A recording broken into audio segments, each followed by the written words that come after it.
Hello everyone. In this session, we are going to discuss on the JavaScript, which includes every scenario like click events and how do you read the DOM elements and how do you increment numbers, concatenation numbers, concatenating the string and nested functions, events like on input, key up, key press, mouse over, blur, and in the string, I'm explaining what are the various operations you can do in the string and arrays, the store sort, modifying, for loop, for each with objects, how to modify your for each objects, and getting the unique values, finding in the index and returning true if you have at least one item is available in the list, closures, event listener, and one sample with Bootstrap with JavaScript, and printing the page. How do you print a page so that it will download it to your PDF? Okay. So yeah, let's get started. And before doing this, I would suggest you to uh, recommend you to watch this video, HTML5 plus Bootstrap 5, and you can find it in this name. And I have a note section in the link as well. You can find it over there. Okay. So yeah, coming to JavaScript concept. What is JavaScript? JavaScript is a most popular programming language. It's it's a programming language of web, so and it's easy to learn, and there are more like event handlings and how do you read DOM elements. Everything is like JavaScript. It's a programming language. To communicate to your HTML, we use JavaScript. I need DOM manipulations. DOM means document object model. Everything, the web pages are loaded on DOM document object model. Yeah, let's so as I said in the HTML video tutorial, I also called out how do you install Visual Studio Code. So I installed Visual Studio Code here. I can walk you through from beginning.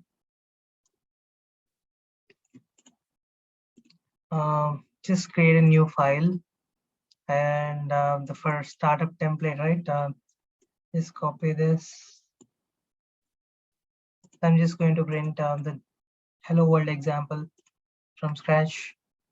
So I'm saving my document.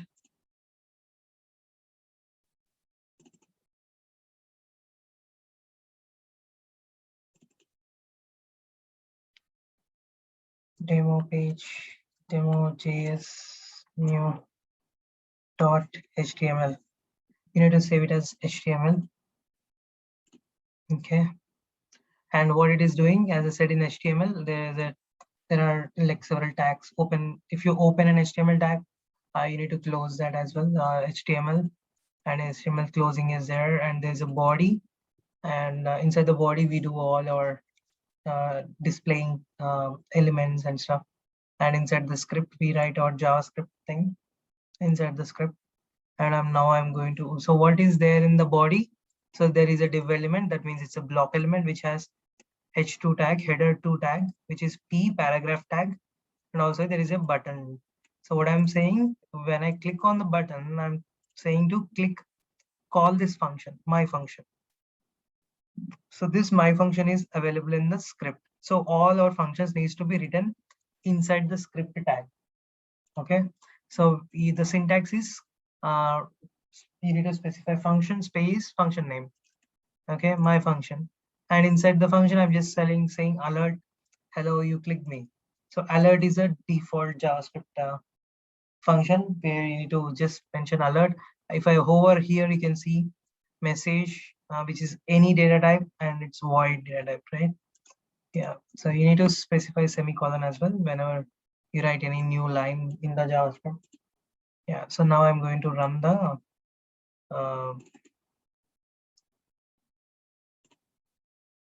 JavaScript.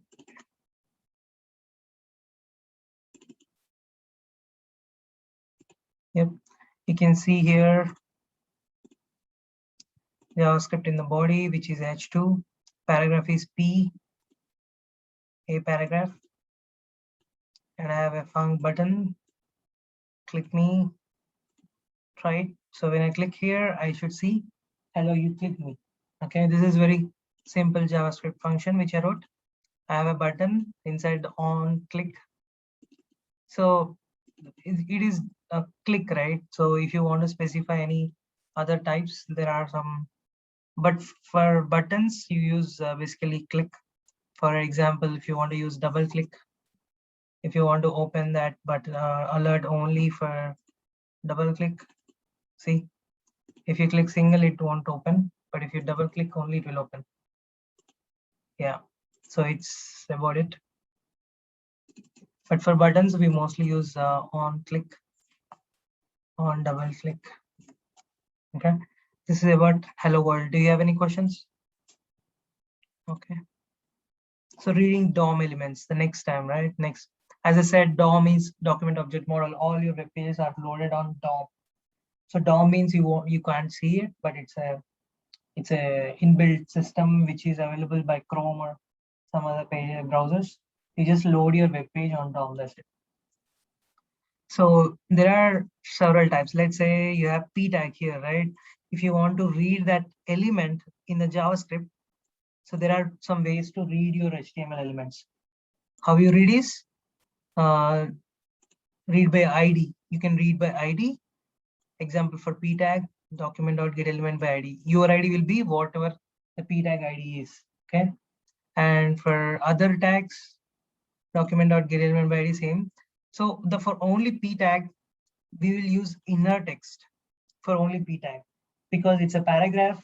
We need to read the text inside it. So it's an inner text. If you want to read any element, we use document.getElement by ID, and that retrieves HTML element, whatever is available on the HTML. And if you want to read what text inside that element, you use, since we declared var element equal to document.getElement by ID, here we retrieve HTML element. And here, when you say element dot inner text, it will display what is inside the HTML. Okay. Yeah. And for other tags, we use dot value. For only p tag, we use dot inner HTML, inner text. But for reading the value, we use document.getElement by ID. So there are also ways to read elements by class name, get elements by class name, and get element by name. Name means attribute name. So name means this one. So there is an input element here, input type equal to text, ID equal to X value. And if you want to read element by this, you do document.getElements by name. Okay. For class name, you do by class name. You specify some class here. Okay. And for retrieving tag name is h2 or label or input, any other tag name, right? So if you want to specify tag name, use document.getElement by ID, and input will be your tag name, this one. Okay. Yeah. So I'm gonna show you how do you read each DOM element. Okay.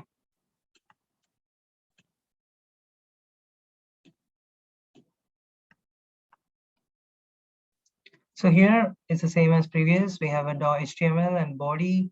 Inside the div, we have header 2, p tag 0, and there's a button. So what I'm doing here, if I click on this button, I'm trying to print the element, get element by ID of demo. What is the ID demo here, which is p tag, right? PID demo.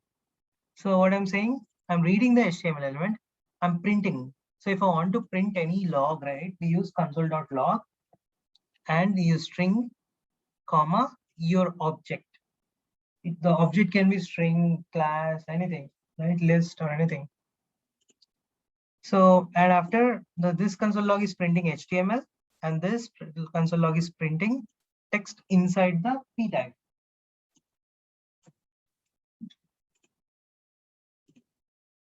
Okay, to open the console window, you press F12.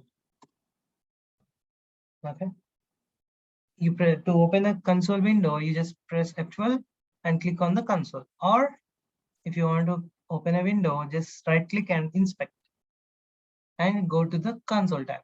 Okay. If I click here, you see log HTML by ID. So what I'm saying, get element by ID, I'm printing that HTML element.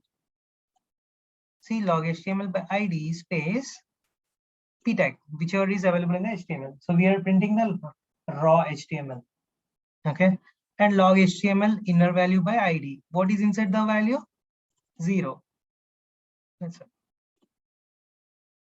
So if you change this to 1, 2, 3, and if you run again, see 0, 1, 2, 3. Got it? Any questions? Okay. Okay. Reading by ID for other tags. So in the previous example, we discussed on reading the p tag. So for inputs, we are going to do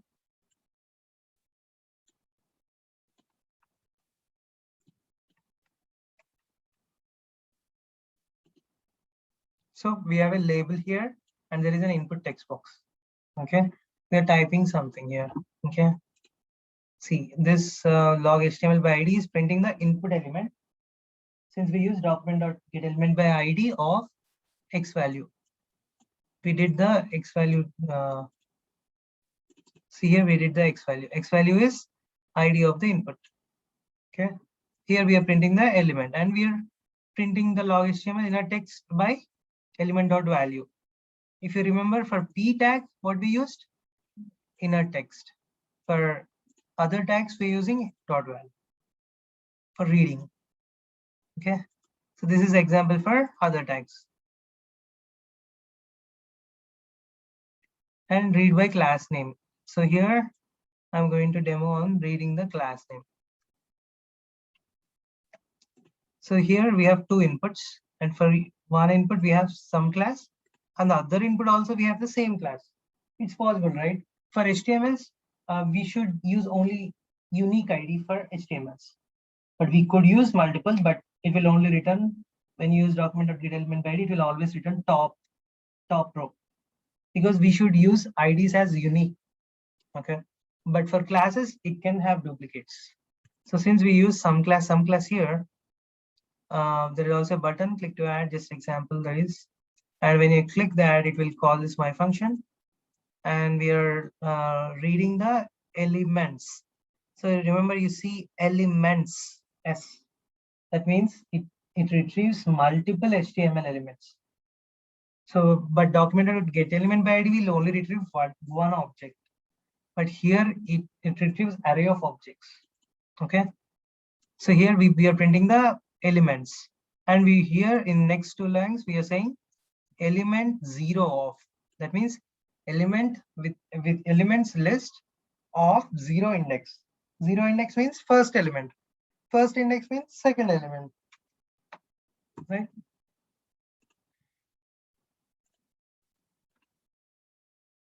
Yep. Entering values here, see here we retrieved elements 2. You see the count 2. So 0 input has 0 array has input, and 1 input has y value, and length it says 2. That means there are 2 items returned with the same class. And first item value is 1224, which is on the label input. Second item value is this. Clear? And reading by element name. Element name means, as I said, this one, right? This also returns list of objects.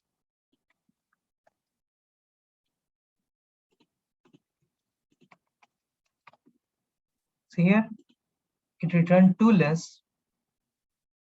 What we did here, elements by name. We did put name equal to enter value, name equal to enter value. We did give the same name, that's why it is giving you 1. Let's say I change this to 1. So now I should return what? Only one item in the object. See, for the second item it throws because there is no second item. For the, if you see, there is only length 1 now, because name is not matching for the second one. Okay, read by tag name. So as I said, we retrieve by tag element. So what you're saying, get elements by tag name. We are saying input. So here we have input, two inputs, right? This input and this is a second input. So what you're saying, it's logging two elements. Enter value for first name, last name. See here, same account two. And this is for query selector. So get element by ID and query selector are almost same, but we use query selector for matching conditions. Let's say there is a div block on parent. Inside the div block, there is also a nested div. If you want to capture from the parent to child, you mention the in the query selector, you mention div parent div ID and child div ID, which will give you the matching div. But we cannot be achieved with document.getElement. This is possible only with query selector. Okay, so there are some rules for query selector to read elements.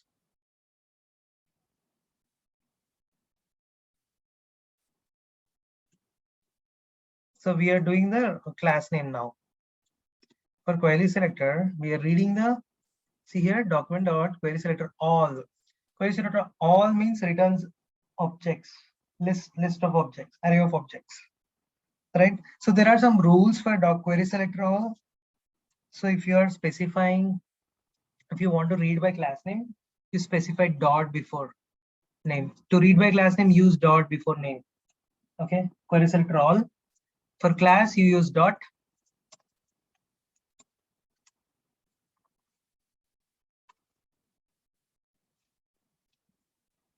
For ID, you use what? Do you remember in CSS which we discussed before? Hashtag. That's good.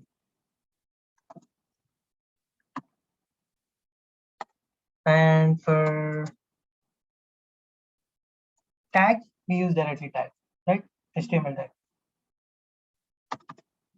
Yeah. So since I'm querying by class, I use dot before the class name. So the class name is here. I have some class. So some class I'm having two. So it should return two array, correct?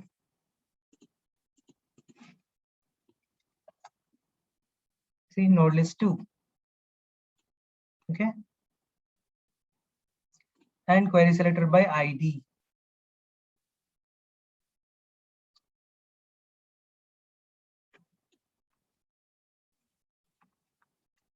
So as I said, the ID should be called before hashtag, right? So the ID is X value. So you see there are two X values with the same ID. So you should see two HTML elements, same, right? And the other one, read by nested conditions. So watch carefully here. This is a bit tricky. So see here, what I'm trying to achieve is some class input dot some input one. So this is a parent div, right? So I have a ID called some ID input and class called some class input. Inside the parent div, I have two inputs. Okay. So I want to target this one specifically. I want to target specifically this one, some class input. So I want to okay, in other example, you also have same.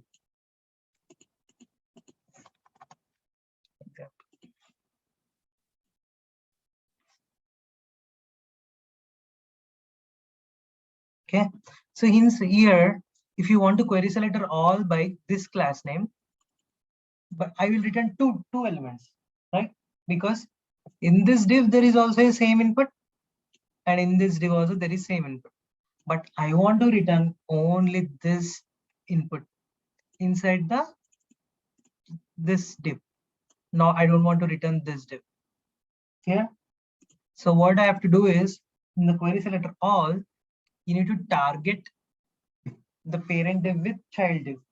So here, as we said, to call the original class, you do dot some class input. Some class input is this, right? For the parent div, right? And I want to call the child inside the parent, this one. So I need to give space. Space means child. Without space means in the same element. Okay. So what I'm saying, in the parent div, I'm trying to target only this one.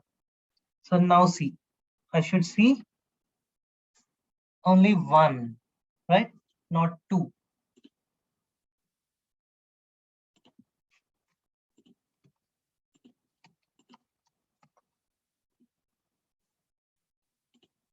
See, only one. So what if I remove this one, the parent one? What should happen now? 2. It should return 2, right? Because they're not targeting parent.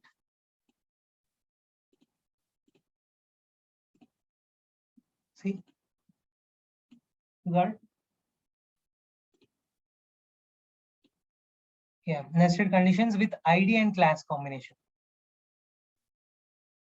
So this is very useful in your real-time projects. You will be using this mostly. Okay, here, what we're gonna do, in the previous example, what we did, class with class. Class of the parent div and child input in the parent of the class. Same we were doing with class. So now what we're doing, we are doing with ID and class. So how do you do that is, you specify hash before the ID. So as I said, we should use hashtag before your ID and space some class input. Okay. And now tell me, I want to use ID inside the child, not the class. How do I do that? I want to target by ID, not with class now. I don't want to use class. I want to target this ID with this ID. How do you do that? Tell me. Where? Here? Remove dot and add hash. Yeah, that's good. And what if I want to do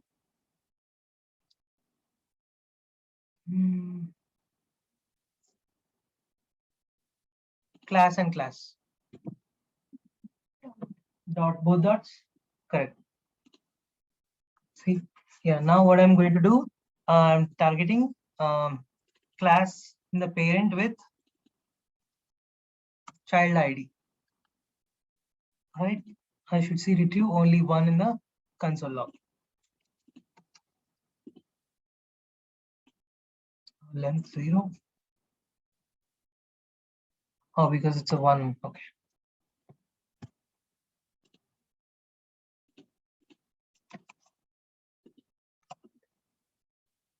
What?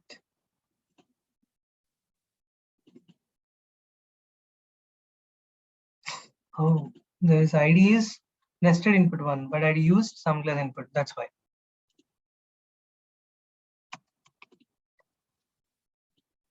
See? Clear? Yeah, this is about your query selector all, right? So now click event, change other elements, right? So here, what I want to do is, so when there is a p tag, a paragraph here with ID demo, okay? And there's also a button here. If I click on this button, I want to change the text of p tag from a paragraph to hello JavaScript, okay? So how do you do that is, so what I'm saying is there's a p tag, there is a paragraph text inside the p tag. Once I click this button, I want to change a paragraph to hello JavaScript. What I'm doing, document dot get element by ID, and I'm specifying ID of the paragraph, and we're saying inner text equal to hello JavaScript.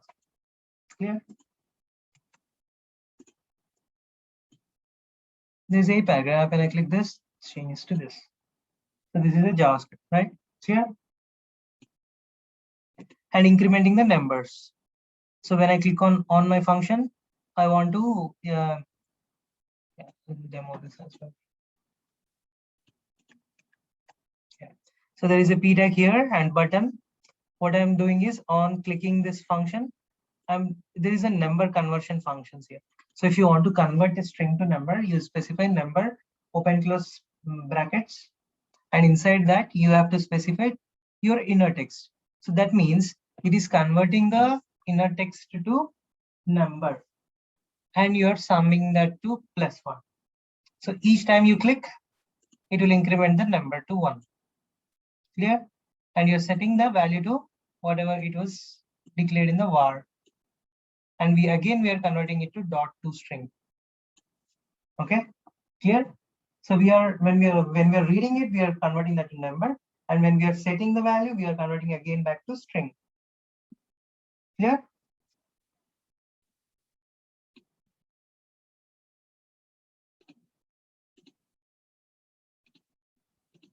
To save it. See, each time you click, the value increments to +1. Clear? Okay. Sum of two numbers.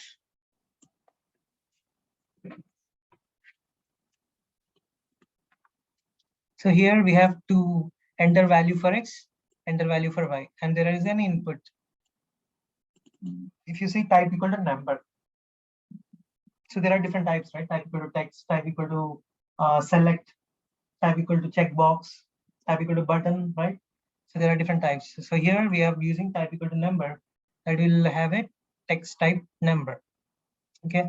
When we click add number, add function, what I'm doing is I'm reading the value what we entered in the input A, input Y, input X, we are reading it, and input Y, we are reading it, and we are in the add function, we are converting that to number like we did before, number of element dot value and number of Y value. Y value is nothing but your ID of your input. Okay, X value is nothing but Y X value input, and you're summing up these two values, var X plus Y. So when you put brackets, right, the brackets take higher precedence than your other calculations, right? So when you put bracket, it sums up and then converts to string. So what you're doing, document.getElement by ID, which is label, and we are setting the inner HTML, right? For setting the value, use inner HTML for labels. Okay.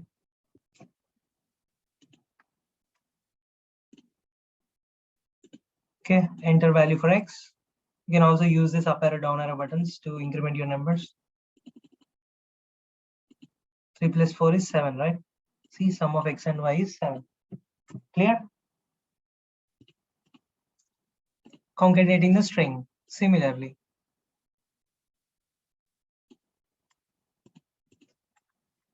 So you read the X value.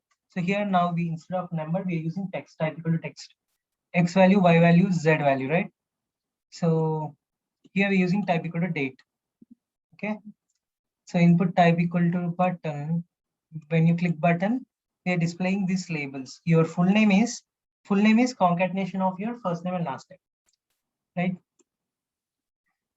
X value, Y value, we are reading. So here we are not converting to number because we don't want to convert any numbers, right? We are just reading that to string, right? By default, it's a string. Document.getElement by ID, X value, Y value, we are reading it. And we are setting the value of full name. Full name is what? Label. We are setting the full name of inner HTML equal to X plus white space. So this quotations inside there is a white space, right? This you're giving full name, first name space, last name, right? That's it. And in the DOB is what? Date of birth. In the label, right? You're setting inner HTML equal to document.getElement by ID z value. That means it's a date of birth value, right? You're reading that and setting that dot value.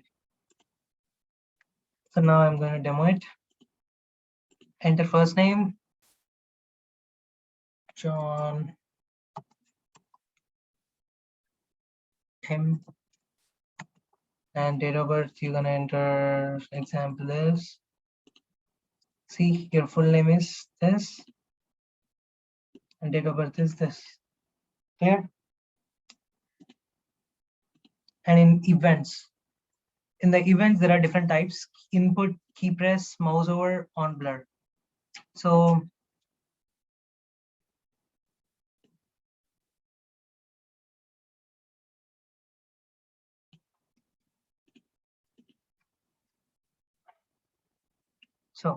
here in the form, right? We declare the form. In the form, there is a label for on input demo, and in that we have an input type equal to text. So on input means each letter you type that will call the function. Each letter when you type. Okay.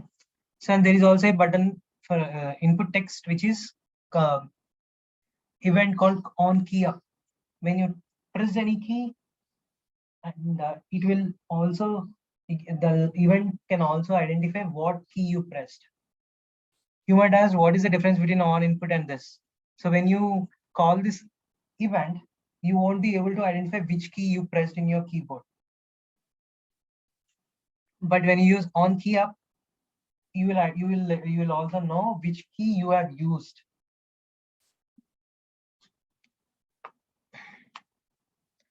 And on key press, same key press function, like what keyboard key you have used. On mouse over, you hover, you just put your mouse cursor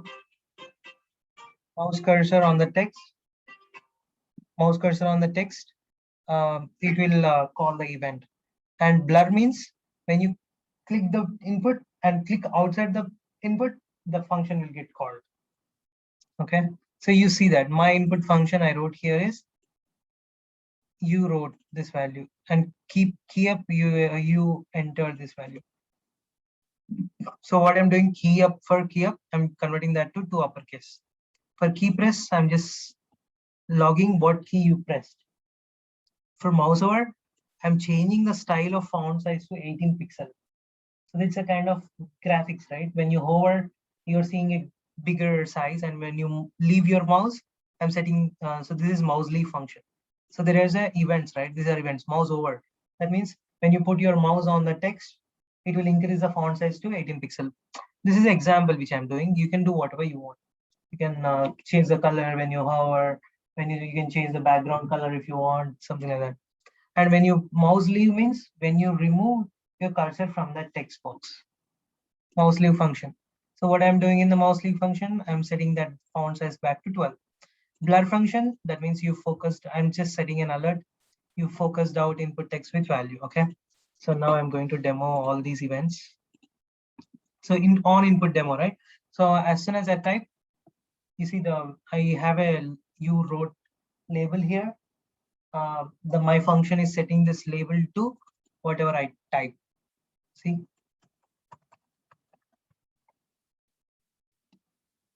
got it? Key up. When you press any value, actually it should log. Key up. Okay. We put an event also here. Key press. Key up.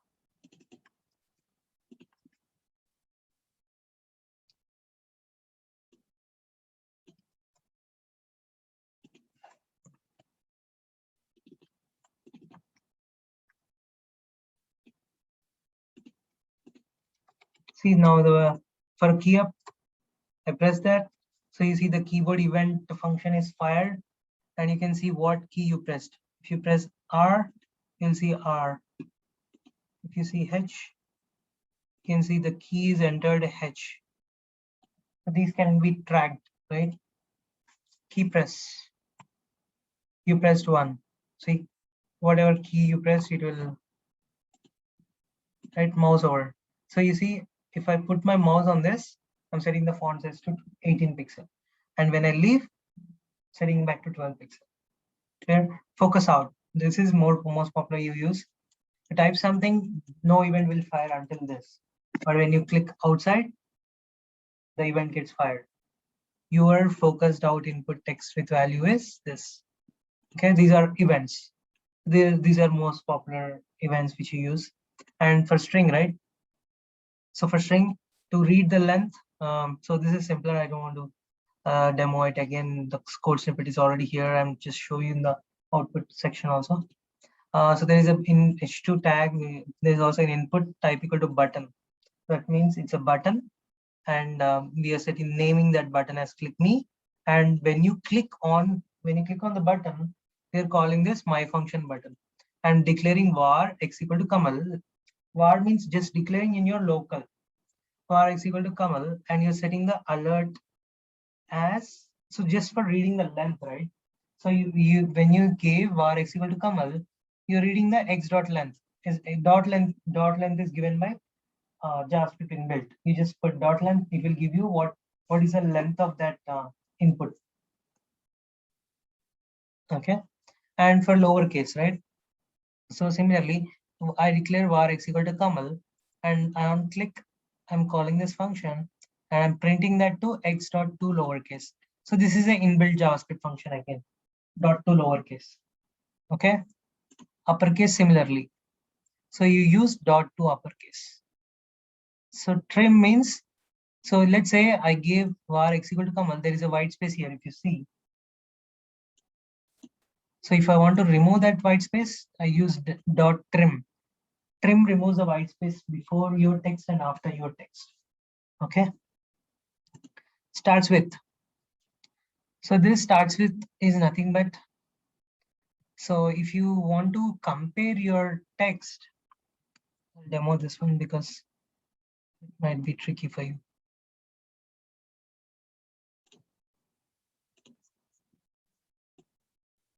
First copy this one and change.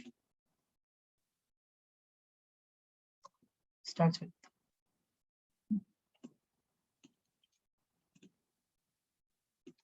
Just replace that with this. Okay. So what I did in my string starts with character K of Kamal. So what I'm doing is I'm just checking if my string starts with K. X dot starts with returns Boolean variable, Boolean data type. So you're putting K inside your string. So does your string starts with K? That is true because I declared Kamal with K, right? That's why it returned true, right? So if I put A here, false, because the string starts with A, no, right? It's false. Ends with similarly.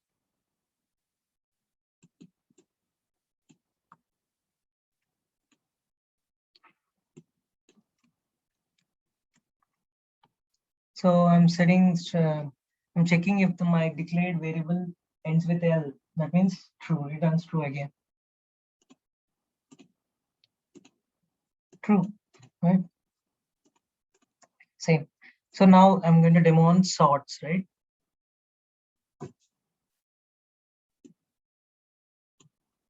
I'll copy that code snippet, replace that with this one. Okay. So what I'm doing here, I'm having a array of strings here. Saab, Polo, BMW, okay? And I'm setting the value of first one again. So since already there is a Saab, I want to change it to Skoda, okay? What I need to do, cars of 0, because index starts with 0, right? If you specify 0, that means it's the first item, right? So and you're setting that to string Skoda. And there is a dot sort function, inbuilt JavaScript function, like we have in C#, right? Dot sort, dot order by example, the same way. So what I'm doing, alert, some items are concatenating it just for displaying you an alert, right? So since I gave Skoda here, Volvo here, BMW, when I sort, what will be the first item? Sort. BMW, right? Next. Yes. And last is this Volvo, right?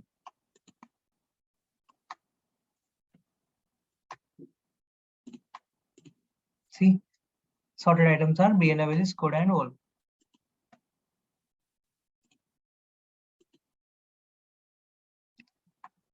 So as I said, modifying item array.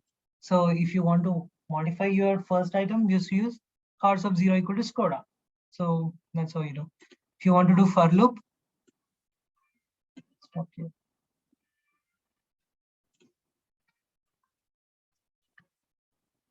So here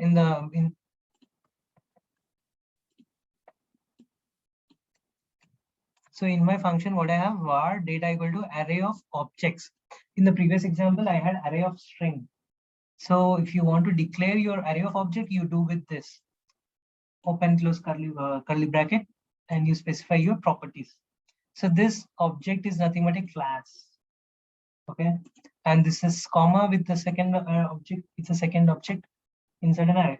Okay, so what I'm going to do, I'm looping the each object. I'm printing the console log with the name. I'm looping all data and trying to print name, which is, so I should print Kamal and Nikhil in the console log, right? So for I equal to 0, I less than data dot length. So we are just declaring I, and we are getting the data dot length and incrementing each time. So it's for each iteration, it will print the objects by incrementing value, right?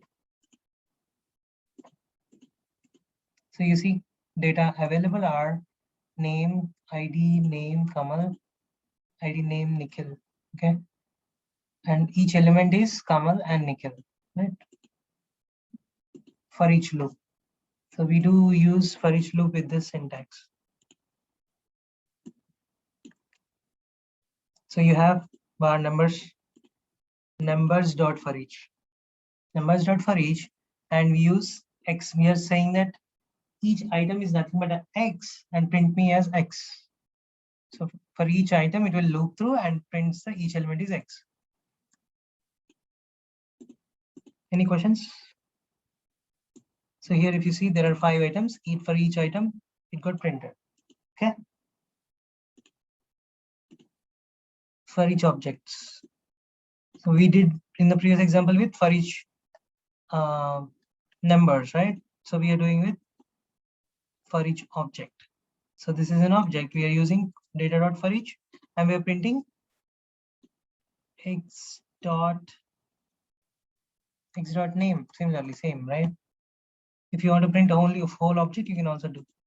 See, each element is Kamal. Like, yep, for each object with second, modifying second item. Okay, this is very important. So watch out carefully. So here, there is an array of objects here, right? So, but I want to modify name as Kamal2 for second index only. Second object name is currently Nikhil, right? I want to change it to Kamal2. So how do you do that is, you specify array, data means array, right? Data dot for each, and you specify x. X means each item in an array. I means index, right? So first item is 0, second item is 1, right? So yeah, third item is 2, correct? So what I'm saying, if I equal to 1, set x dot name equal to Kamal2. Clear? So you are modifying the second item in the array. Here we are making use of index. If I equal to 1, that means second, if it is a second item, set the name to Kamal2. I'm printing the console log. Okay, clear?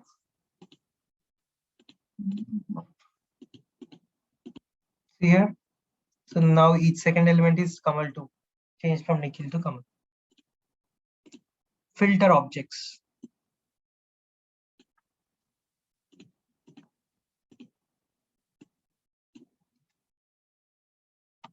Okay, so here what you're saying, there is an array of object, and you want to filter, get me the objects. There are 3 objects here, right?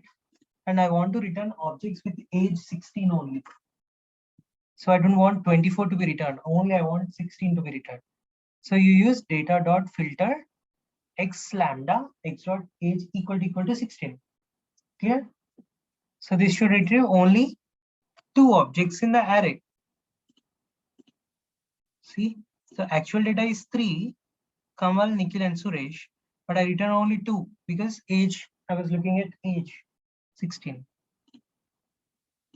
Okay, this is another one. Sum means not addition. Sum means if there is at least one item in an array matches, return me true. Sum returns data type. It does, sum returns Boolean data type. It doesn't return any object or array. Okay.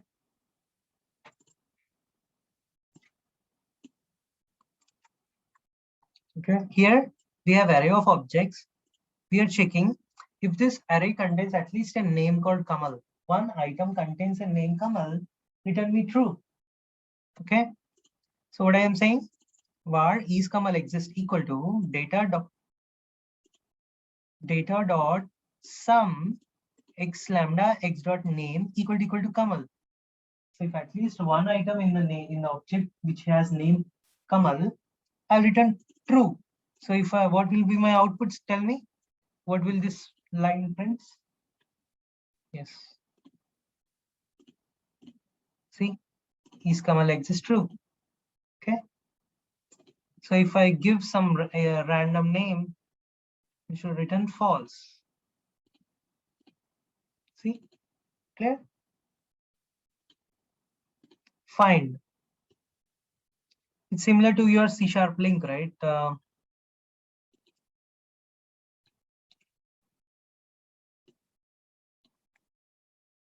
I'm saying return object. So find means it matches with the condition and returns one object. If it doesn't matches with any condition, it returns null. Okay. So I'm using dot find x lambda x dot name equal to Kamal. If it matches, it returns whole object. If you see, ih name id is returned. Clear? So now this one, I'm returning unique values from the list.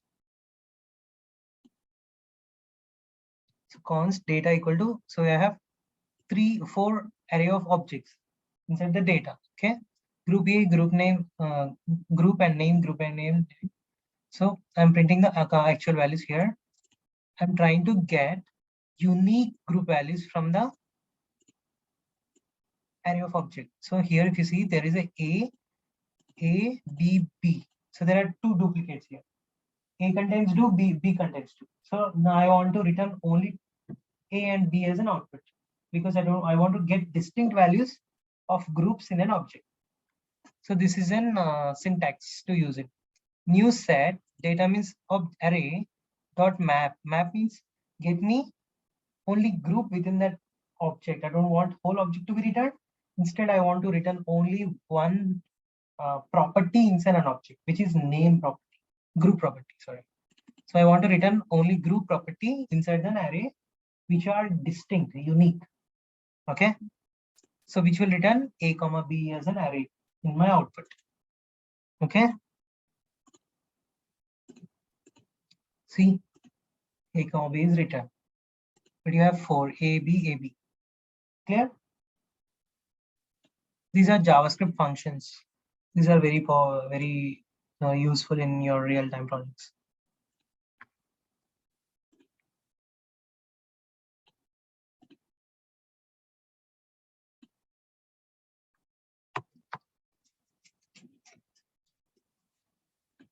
So here, what we're doing is, so in the previous example, what we did, we were returning only property of object, property inside an object, right? We are not returning whole duplicates, whole unique objects, right? We are not returning unique objects in this example.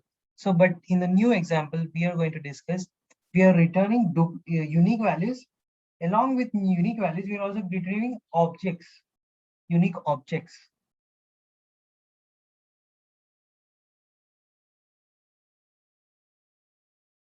Okay, we need to use this.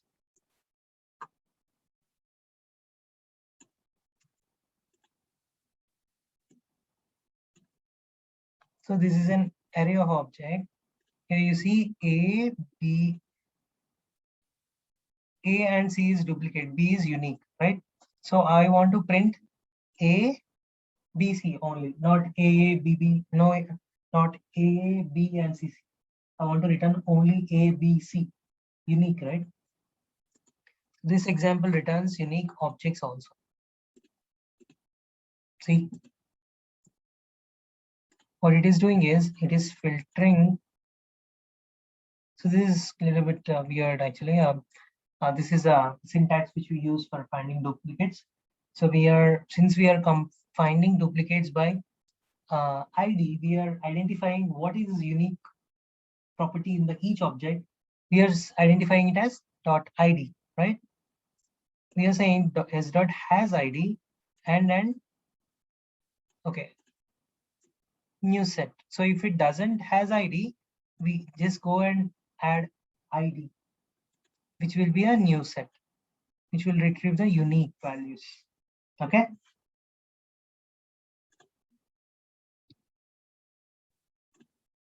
Yeah. Now the closures concept, right? Any questions so far? All right.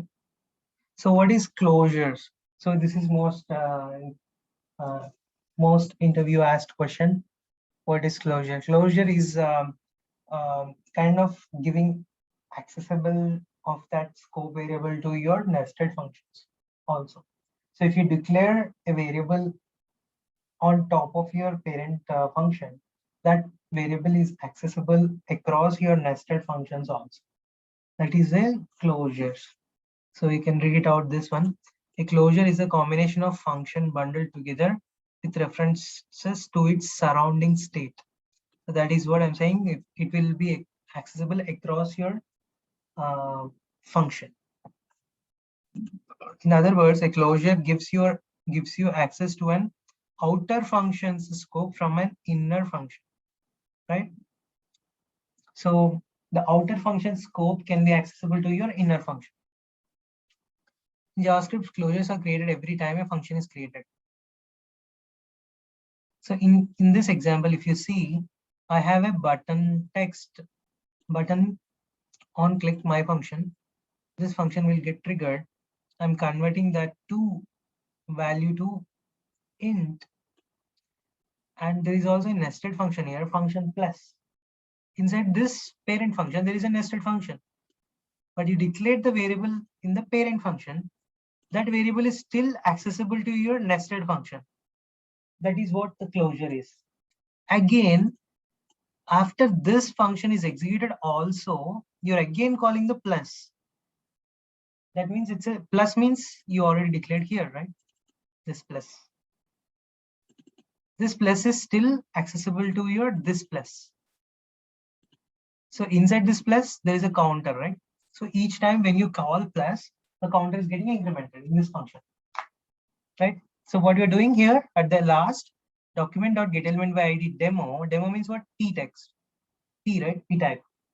So each time when you click, we are incrementing that 0 to +1.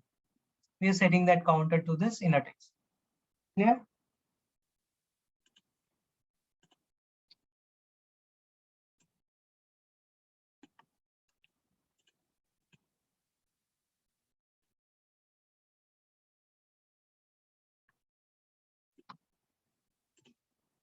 Three.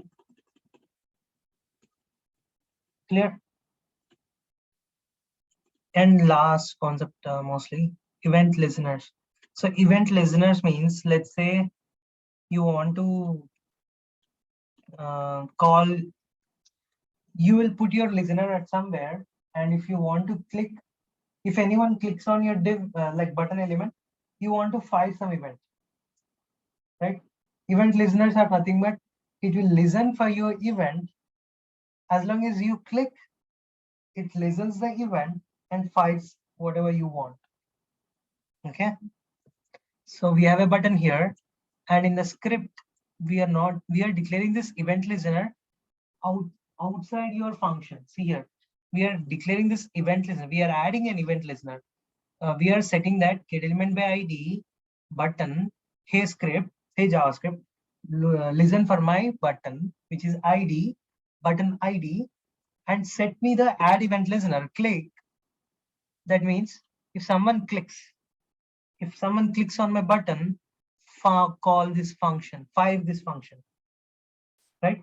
Clear? So if somebody clicks on my button, which is button ID, call this function each and every time. That's what you're saying. Okay. So that means each and every time someone clicks this function will get called.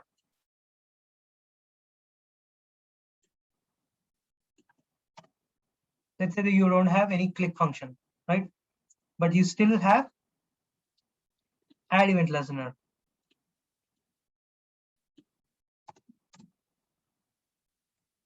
I'm removing the click event function so that you will be very sure what event listener is doing. So if you see here, I don't have any click function, but this function is getting called each and every time. How is this happening is because of the add event listener. Clear? See, current date is empty right now. When you click to add, it is having 3:11 right now, 3:11 p.m. right? Again, if you click again, you should see 11:41.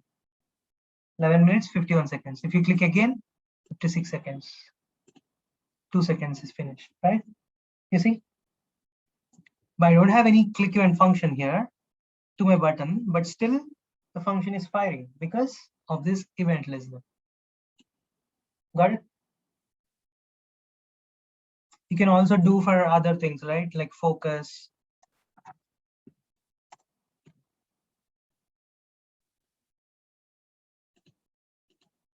See, I clicked outside. I just clicked tab. The focus got to button. And when the focus is on button, the time got incremented. Right? This is about the event listeners. So the Bootstrap with JavaScript. In the previous session, as I said in the YouTube videos, in this YouTube video, we had discussion on Bootstrap 5. So now I'm just going to demonstrate Bootstrap with JavaScript. Very simple example.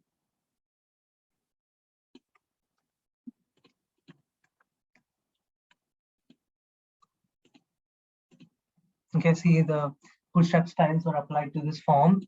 As I enter my test password, click submit. Entered email address is test@test.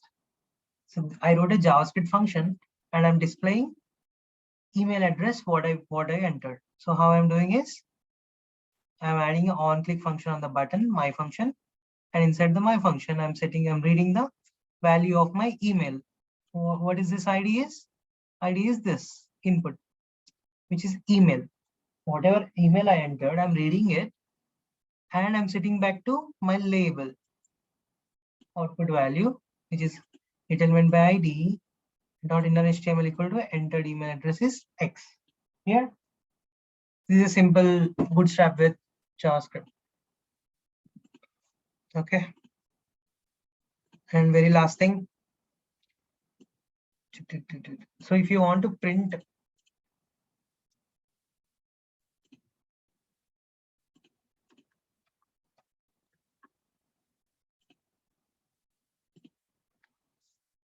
if you want to print this page and send it to a PDF printer, right? Just click on this print this page, which will open the print page.